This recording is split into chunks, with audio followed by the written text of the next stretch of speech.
All right, you guys, here's how to support the show. Sign up for the RSS feeds at scotthorton.org, iTunes, and Stitcher. You can donate per interview if you want at patreon.com/ScottHortonShow.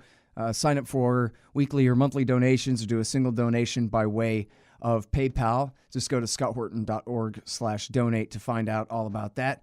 And you can shop Amazon.com via my link. I get a kickback from their end of the sale, not yours, so your prices stay the same and all that.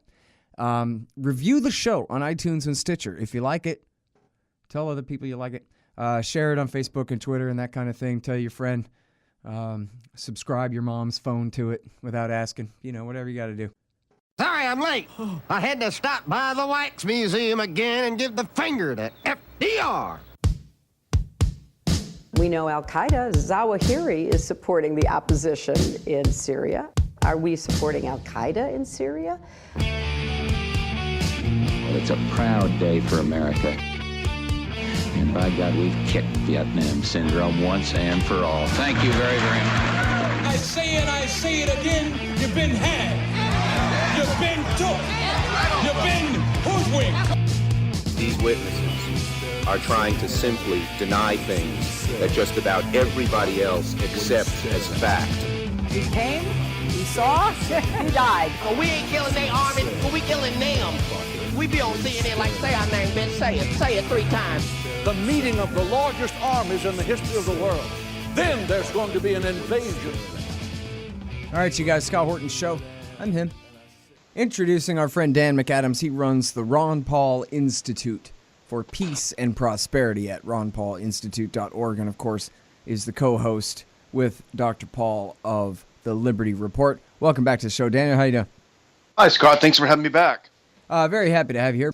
Hey, man, so I'm sorry. I've been gone. I missed a bunch of things. I had to do a little bit of traveling. Now I'm back. And then while I was gone, though, you wrote this piece, Russia's Sanctions and the Coming Crackdown on Americans. So, first of all, I guess tell me, well, we already talked about this some, but go back over a little bit about what these sanctions are, and then we'll get to the second part of that, what all they have to do with us. So what do the sanctions, the new sanctions against Russia do, the ones that Trump has by now signed? The first thing in the rationale is absolutely asinine. It cites Russia's taking of Crimea, which we know is much more complicated than annexation. It discusses the destabilization in Ukraine without even mentioning the fact that the U.S. government was behind the overthrow in the first place.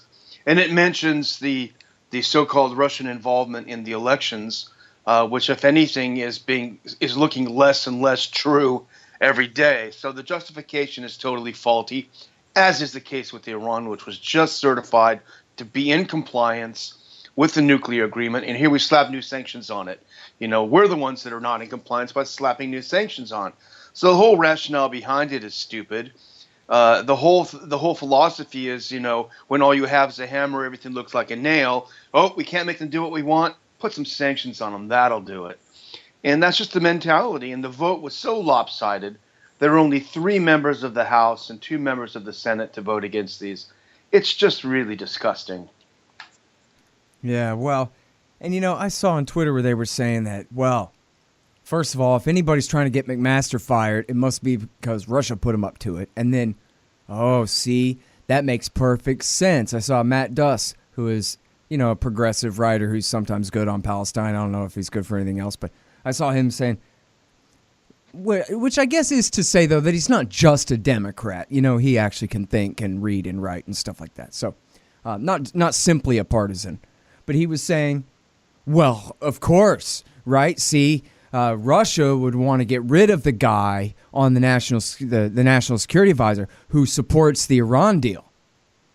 And I'm going, yeah, but why would they want to do that? Russia just helped Vladimir Putin himself and his guy Lavrov. They just helped Obama and Kerry to get Iran to sign the thing in the first place. This was a big joint condominium between their government and ours to make this happen. Why would they want to do that?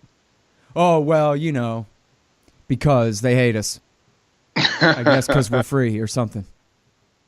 Well, what's interesting about this, Scott, is this whole thing about the Russians being behind the plot to fire McMaster. This all comes from this very weird thing. You've probably seen it. This Hamilton 68 dashboard that's affiliated with the German Marshall Fund. And what they have come up with was some kind of, it reminds me of the prop or not thing that they had at the end of last year that proved that that you and me and Lou Rockwell and we're all just a bunch of Ruskies. But this is a new thing launched by the German Marshall Fund, which is extremely well funded, primarily by our government. And they have some kind of thing where they're able to measure Twitter bots and trolls on Twitter to find out what the Russians are up to, and they monitor some 600 Twitter accounts. They won't tell us which ones. They won't tell us their methodology, but they will tell us what they come up with. And yesterday, that's what they several news articles came out saying, this monitor of Russian influence has concluded that firing McMaster is a top Russian priority.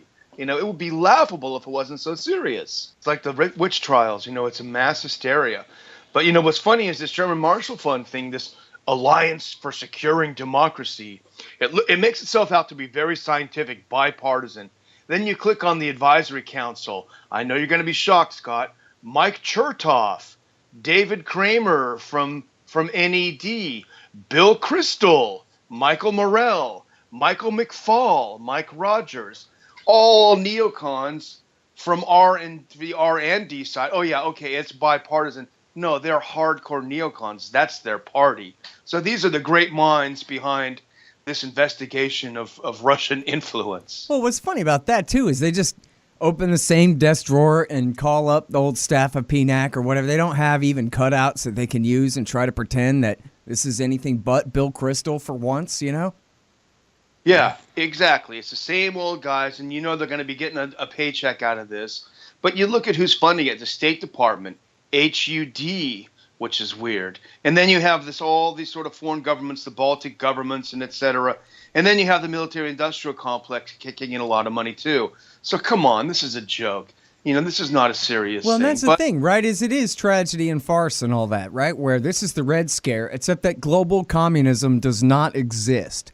So it's the Kremlin scare, except that, as Doug Bandow points out 6 times a week, the EU has more people and more money than the USA.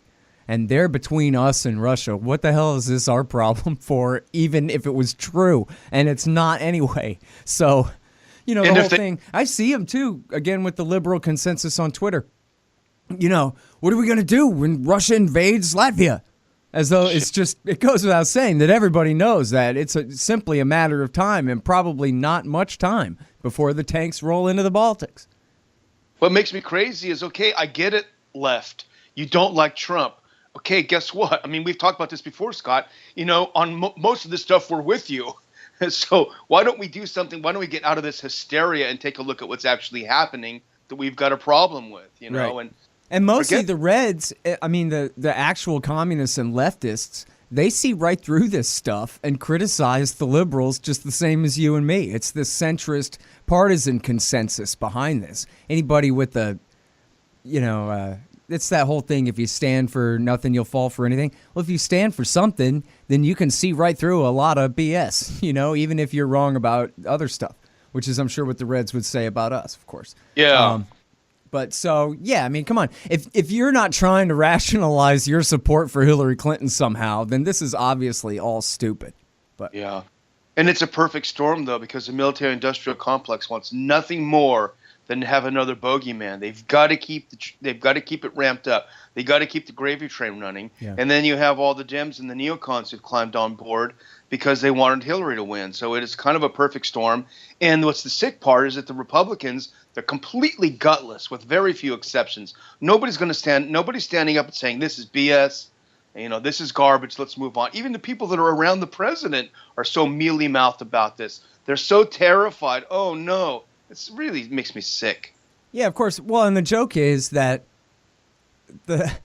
you got Mr. supposedly Mr. Art of the Deal is the one sitting in the chair. So what would you do in a situation like this? When you're outnumbered, attack, right? I mean, what are you going to do except double down? And the answer is so simple and it's huge and grand like a big skyscraper. What you do is you invite Putin to D.C. I know I'm a broken record on this. Invite Putin to D.C., spend a week whining and dining him and let him sleep in the Lincoln bedroom and everything. And then you sign a big treaty to limit nuclear weapons by some great amount. And then you just say, what? And then you just ask the entire American left, including all the liberals too, everyone to the left of the center. Is this not what you want? You going to call this treason? To do what Ronald Reagan always dreamed of and get rid of nuclear weapons? Well, here, we're going to get rid of as many as we can, cut our stocks by 3/4, whatever it is, and then just shove it down the Democrats' throat. You don't like it? Impeach me. Remove me from office for signing a new arms limitation treaty. And what are they going to do about that? They'll be checked and mated, and that'll be that. But, of course, he'd have to stand up to all of the machine that runs the American right as well. And they're not going to tolerate that any more than the Democrats, I guess. And not even his own party, but his own appointees. I mean, you had this absurd situation where Mike Pence was over in Eastern Europe going on about how great this sanctions bill is and how the president is right on the same page, literally at the same time as Trump was tweeting, this sanction bill is crap. I'm so angry about it. I mean, this is nuts. It's just crazy. His own staff, the people around him aren't on the same page. I mean, it makes me wonder what kind of a boss he was and how he got to be so successful. Yeah. Yeah, no, I know. I wonder that too. I joke about it with Dr. Paul. We laugh about, can you imagine in your office if your chief of staff just openly disagreed with you on a vote or a policy? No, I'm sorry, the congressman has a different view than mine. It's just absurd. Yeah, well, and that's, of course, what McMaster did to him on Korea, too. That, Thad, don't worry, we're paying for it. No, we're not going to make you pay for it, South Korea. Yeah, exactly. I don't get that part. I really don't. Well, the answer is it's because he's an idiot. And all these leaks come out where they're talking bad about him, but it's true that he can't read. In fact, they're complaining that they're trying to convince him to double down in Afghanistan, and he doesn't want to. So part of the smearing him for not wanting to double down in Afghanistan is that he's too dim-witted to, read a simple page about it. He doesn't want to. He doesn't have any interest in it. And, maybe he could read a page about golf. I don't know. But he can't read a page about who's who, even bullet points, who's who in Afghanistan, why we're on this side instead of that one, or whatever it is. It's not just that, and this is their spin attacking him, but it just sounds right to me that what he wants to hear is some easy thing, and they don't know how to tell him an easy thing, and so that's where he's stuck. Go in there and bomb the hell out of ISIS. Well, that's easy. Gloves off. Collateral damage, I'm not concerned. Go ahead and hit him. That makes sense to Trump, right? But, build up which local militia to fight which other local militia in Afghanistan is too complicated for him to follow. If he could, he'd probably be supporting their policy at this point, Yeah. What I wouldn't give to put him in a room with Eric Margulies, for just 20 minutes, and just tell him, listen to this guy. It's all you need to hear. Yeah.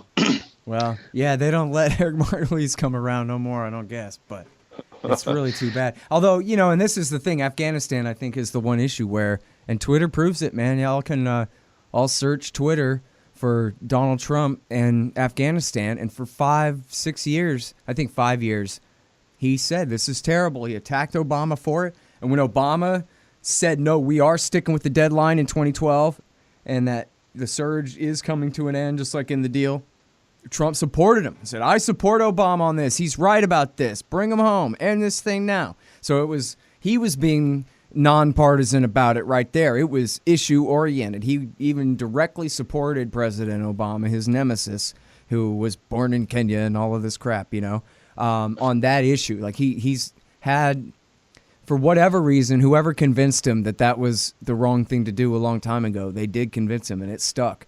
So even now, they're kicking the can down the road. They can't quite get him to commit to even sending 5,000 more. So I just, in my heart of hearts, I want to believe that he has good instincts somewhere hidden in there, that he really believed this thing about getting along with Russia and getting out of Afghanistan, and you have to be nuts to go into Syria. I want to believe that. I hope it's true. There's a lot of things I want to believe in, but you do have to wonder if it is true. Then why can't he get people to do what he wants them to do? I don't get that part. Maybe the deep state is what everyone says, and he's feeling threatened. Yeah, well, and also he's as shallow as he appears to be, too. I mean, mostly this is a TV show to him. In other words, people like you and me are all interested in the actual policy and who's doing what on the ground wherever and why it matters and what would happen if they started fusing hydrogen atoms together and this kind of thing. And we disdain all the politics of Sean Spicer this or whatever, Mooch or that or whatever. Who cares about all that stuff? But to him, and that's what politics is. It's the TV show of politics, cable TV news, the TV show. And I don't think that he really thinks of most of this stuff on much deeper of a level than that. And I think that's probably the same for most of DC, honestly, but I don't know. No, but who doesn't think that way is the neocons, and they love someone like Trump because he's an empty cup. They can just come in and fill it. That's what they did with W. The guy didn't have an ounce of curiosity in his body, and they came in, oh, it's okay, Mr. President. And that's what the neocons are doing to Trump, unfortunately. They love this kind of situation. All right, hang on just one second. Hey, guys, The War State by Mike Swanson. Great book about the rise of the military-industrial complex after World War II. And check out all his great investment advice at wallstreetwindow.com. And if you want to buy some precious metals, you go to Roberts & Roberts Brokerage, Inc. That's rrbi.co. rrbi.co. Buy your anti-government propaganda at libertystickers.com. Stickers for your band or your business at thebumpersticker.com. 3T Editing for your writing project at 3tediting.com. And, of course, sign up for Tom Wood's Liberty Classroom, Darren's Coffee, etc. via my links on scotthorton.org. Go-Kart Galaxy for your mini bike parts, too. And, yes, the book is coming out very soon. And it's funny, too, because they keep saying that it's Mattis and McMaster, the adults in the room, and, oh, thank goodness Kelly is here now. We have nothing but military men running the entire civilian side of the national government at this point. And thank God for that, because at least they know what they're doing. And on some things like Iran, it's like, well, I think maybe Bannon and them are worse. But then on things like Afghanistan, it seems like the generals are worse. So I don't know. Yeah, that's a good point, Scott, that I've been thinking about. This whole cooked up thing from yesterday about how McMaster is alienating these supposed good guys, the good nationalists. To me, I mean, I look at the policy differences between the two of them, and you're both for war. You're both for attacking Iran. What are you talking about? Yeah. This is not a policy difference. Yeah, I mean, all the people that he fired 3 people in the last few weeks, Harvey and Cohen Watnick, and then the other guy, I forget his name. And all 3 of those guys are nuts. All 3 of those guys are, right-wing nationalists, for whatever reason, Iran-obsessed weirdos. They're not neoconservatives. Well, maybe the Cohen Watnick guy is. I don't know. But clearly for McMaster to fire them, I don't have a problem with that. They all should not be on the National Security Council. Why would they? He was being criticized for not letting that horrible woman, Hersha Ali or whatever, who demonizes all of Islam, and that McMaster wouldn't let her come and give a speech to the rest of the National Security Council. Well, good. I mean, what in the hell? The worst part of the Tea Party type right-wing thinking is being excluded, and that's supposed to be the problem? No, I mean, hell, that part's what's good about McMaster. Thank God, I guess. Except who's left to stand between him and escalating in Afghanistan? Or the next place. I mean, they say that he's worse of a hawk on Syria. Why is he better on Iran but worse on Syria? I don't know. I mean, yeah, I don't get it. It's like, I wish he had some of our sensibilities. Then we'd say, great, he fired some bad guys, and he's going to turn things around. But it's like, okay, no, I don't want your war. I want my war. I want this one first. All right, now, wait a minute. Back to tracking Russian disinformation. This is a really important thing. It sounds so, well, as we were talking about tragedy and farce and all that, it sounds so stupid on the face of it. You know what I mean? Like back in the days of anti-communism and Joe McCarthy, people were really scared. People were accusing everybody of being a communist all the time, and you did not want to be accused of being a communist, whether you had the slightest thing to do with it or not. It was a big deal. I laugh in its face. You got to be kidding me. Yeah, antiwar.com, noted sock puppets of the Russians, except that, well, we got 25,000 pages of written opinion pieces that anybody can read going back 20 years and judge it for yourself in that free market of ideas type of a fashion. You've got to be kidding me, right? So who cares about that? And yet, no, they're already coming for our ass with this, the proper not thing. It wasn't just a hoax in the Washington Post. They've used that apparently Google is using that to marginalize the groups on that list, which included Amnesty and the ACLU and all kinds of very mainstream, or not mainstream, but prominent progressive groups mostly, not hardcore Reds or any kind of Russian puppets. I don't know if there were any Russian puppets on the list at all. And then, but your thing here is taking this further, and you can say whatever you want about that. I'll be quiet. But your thing is taking this further and saying that in the sanctions, they might be, going ahead and defining this whole thing broadly in the sense of, well, if you're against the Iraq war, then you're objectively pro-Saddam. And they're going to try to do that to us here and say we're objectively pro-Russia to some kind of criminal degree. Is that right? Yeah, I mean, my reading of that section, I think it's 224, it may have been changed in the final version, maybe 234 of the bill. It talks about quote-unquote persons who are found to be in transactions with Russian defense or intelligence services. The word transactions is not defined elsewhere in the bill, which I think means it's left very wide open. But the question, what are these transactions and what is Russian intelligence? We know that Pompeo, the CIA director, has on numerous occasions accused places like RT of being fronts for Russian intelligence. They're trying to make that connection so that they won't have any First Amendment rights in the U.S. No, this isn't the press, this is Russian intelligence. So if they do that and they make the connection successfully, and what happens if you go on RT? What happens if you work for RT? What happens if you listen to RT? What if you share links to RT? This lays the groundwork, and people say, well, that's never going to, that's way far away. Well, they also said that the NSA wasn't listening to your phone calls, that you're just being paranoid. Yeah, they say a lot of things. So this lays the groundwork, and I think the first phase will be to go after RT and Sputnik and the others directly. And then it could go further. What if you share a link with your friends? Well, what if you also say you're against sanctions? Well, that's what the Russian intelligence services want you to be, against sanctions. So right. You an article. Well, you're against McMaster. That's what Russia wants out of you too.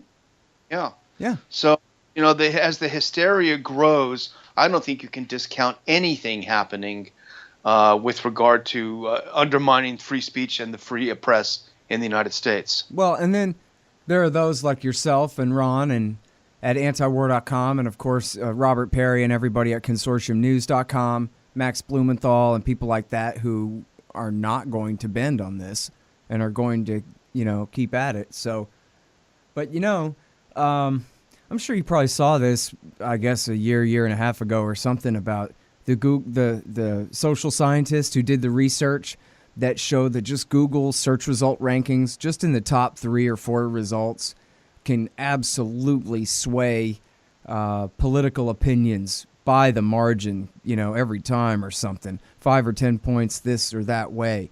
And they did the experiment over and over again as best they could. And they really found how important it was what comes up first. Because, you type into Google, what's this plus that, or you type into Google, how do I get somewhere?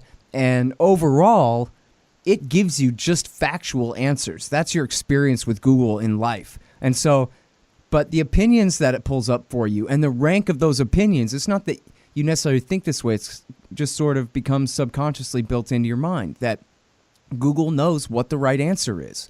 And, and that everything that's a matter of opinion is also just a matter of fact. It just sort of kind of seems that way. And they tell you what's important and what's true and what's real. And if Consortium News is on page 5, then it doesn't exist. If Robert Perry gets it right every day from now on, it doesn't matter if Google won't show it to you. And if they even if they show it to you at the bottom of the first page, that's, a huge hit. And they're doing this deliberately, apparently. I'm sure you saw that article at the World Socialist site where they had tracked the ratings of the groups on the proper not list, and it's pretty ugly. It's an incredibly powerful tool, an incredibly powerful propaganda tool, and we have established that Google certainly has relationship with the CIA. So it's $1 billion relationship with the CIA. You mean, right? Yeah, just a little one, but but it is terrifying. A little B billion, but okay. Yeah. Yeah. If they don't see you, you don't exist. If you're right. I mean, if you're what are the results of the talks between country X and country Y, you're not going to scroll through to the 40th page. It's just not going to happen. So it's very frightening. And we'll disappear. I mean, Scott Horton will disappear. Anti-war will disappear. Ron Paul Institute will disappear. You just won't find it anymore. Well, and that's the thing, too, is they have such a huge, and it is more or less a natural monopoly because their search engine, certainly back when, was so much better than everybody else's and that kind of thing. And also, for whatever reason, it seems like the privacy protecting, actually respect you one, they named it DuckDuckGo, which is just really obnoxious and annoying, and nobody wants to say that. Google kind of, has a nice ring to it. And so I don't know that there's going to be any kind of market backlash for this, right? It'll just like you said, we'll just be washed away with the tide, and no one will notice, and nothing will change. And no, the new, better, actually respect your intelligence and rights search engine will not replace it as the result of this, probably. And they'll say, but Scott Horton, nobody else is saying what you're saying. I've done the Google searches. No one is saying it.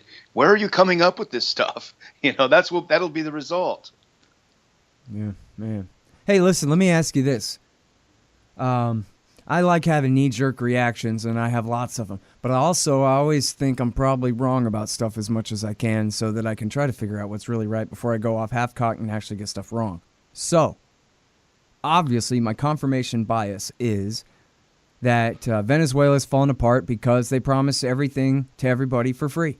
And even though the government owns all the oil there, that socialism just doesn't work, and they're printing too much money. And so what did you think was going to happen? And come on, man, economics is economics. It's as simple as that. But then on the other hand, I think, well, wait a minute. There's an American world empire just north of where they live that has a long and bloody history and filthy history of intervention in Latin America, including all kinds of financial games that I don't even necessarily understand. And so I know that you know a bit about economics and that you know a bit about world politics too. And I wonder whether the obvious kind of, look, empty store shelves, hyperinflation, what do you think's going to happen kind of explanation is too simple, and whether we really need to look a little bit deeper about America's national government and its role in Venezuela's crisis. Yeah, I think that, the whole idea that it's either or is a mistake. They can be having economic problems because they're embracing a bad economic system. But they could also be having problems because of U.S. interference. I mean, look at Sweden, look at Denmark. They've got a lot more socialism than Venezuela does. As Mark Abella, who's done some great posting on Facebook, he's in the banking industry, has pointed out, Venezuela has a lower corporate tax rate than the U.S. So the idea that somehow that everything is owned by the government is simply not true. I'm sure there's plenty of mismanagement, plenty of corruption. But what we do hear is the drums of war being beaten for the U.S. to be involved in Venezuela. We know that President Obama has put numerous sanctions, has crippled the banking sector, has frozen them out of the world financial markets in an attempt to bring Venezuela to its knees because it won't do what the U.S. wants. Well, talk a little bit more about that, because I plead guilty as hell for missing it when they pass those sanctions or sign them or what have you. To what extent? I mean, are these crippling sanctions like against Iran? This is, full-scale embargo or somewhere a third of the way between, or what? But it has to do with the banking system, the international banking system, and how the U.S. controls the international banking system. It's the same thing that's happening with the Russia sanctions. If you have a transaction with and you probably saw Diana Johnstone's fantastic piece a week or so ago about it. Yeah, we ran that. It explains it much better than I can about how the sort of the U.S. Octopus, banking octopus is everywhere. And so if you do a transaction in $1, then you're a U.S. person. And so that has a lot to do with it. I can't cite in front of me, but I know there are executive orders dealing with Venezuela that President Obama signed. The idea is to strangle them. And you say, well, why? Why do they care? Well, they have the largest proven oil reserves in the world. So you think that wouldn't attract the attention of the people who got us into Iraq and got us into. I should talk with Greg Palast again about this, because he always said that Venezuela, Hugo Chavez anyway, back when, I don't know about Maduro, but he always said Chavez got along great with the Kochs, with Houston, Texas.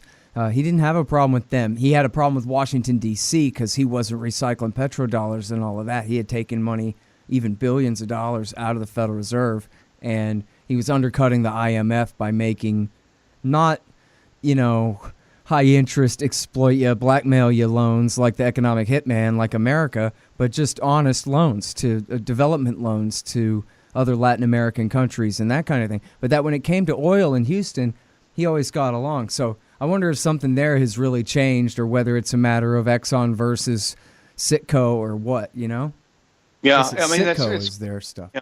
Citgo, yeah, it's hard to know without all the details. But one thing we do know is that they're definitely ramping up the war machine. They're using a lot of Beltway libertarian types to ramp it up, because, the neocons are all for regime change.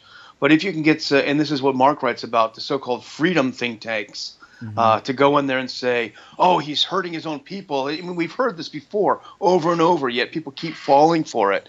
He's starving his own people. He's killing his own people. We got to go in there.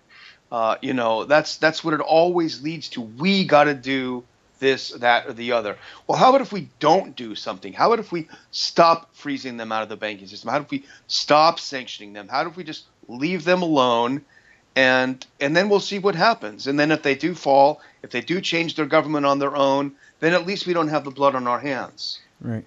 Well, and it should be pointed out here, too, that the oil in Venezuela was always owned by the government.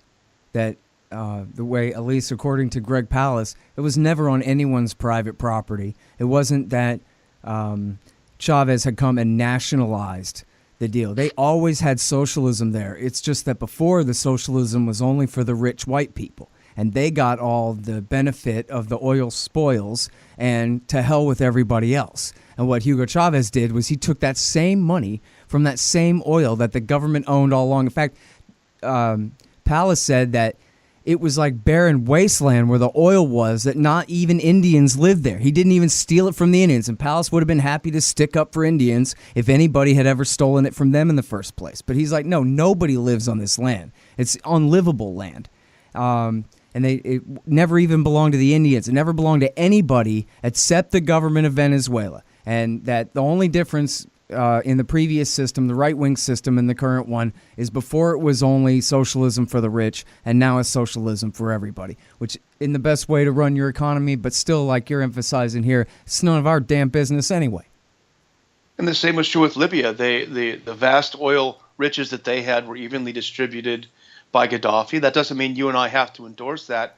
That's Sarah Palin style in Alaska. You call that red communism, But, the precipitous decline in its economic situation, I don't think you can attribute that to any one particular factor, the failure of socialism. Socialism does eventually fail, obviously, but I don't believe in such a precipitous way without being kicked. And I think the U.S. is very happy to continue kicking Venezuela.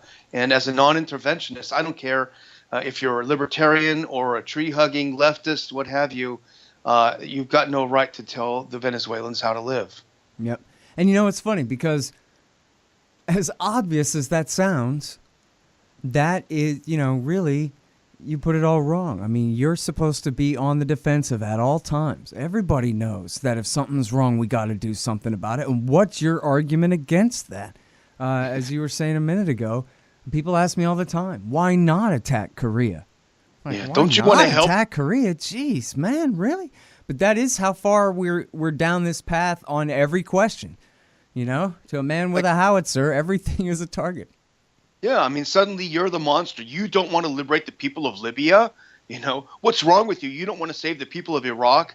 Well, look at every time we've tried to save people, how it's ended up. The track record is pretty bad. Sure seems like it. All right, listen, everybody, you can read what Dan McAdams writes and all the great writers over there at the Ron Paul Institute. RonPaulInstitute.org. And, of course, he co-hosts the Liberty Report with Dr. Ron Paul every day. And now tell us about the upcoming conference in D.C. there. September 9th, Washington, D.C. at the Dulles Airport Marriott. We've got great speakers, John Kiriakou, Peter Van Buren, Lou Rockwell, Ron Paul, a lot of other people. So we'd love to see you come out and join us September 9th. You can find it ronpaulinstitute.org/conference is the easiest way to get info about it. Cool. All right. Thanks very much, Dan. Appreciate it. Thanks, Scott. All right, y'all. That's Scott Horton Show. Thanks very much.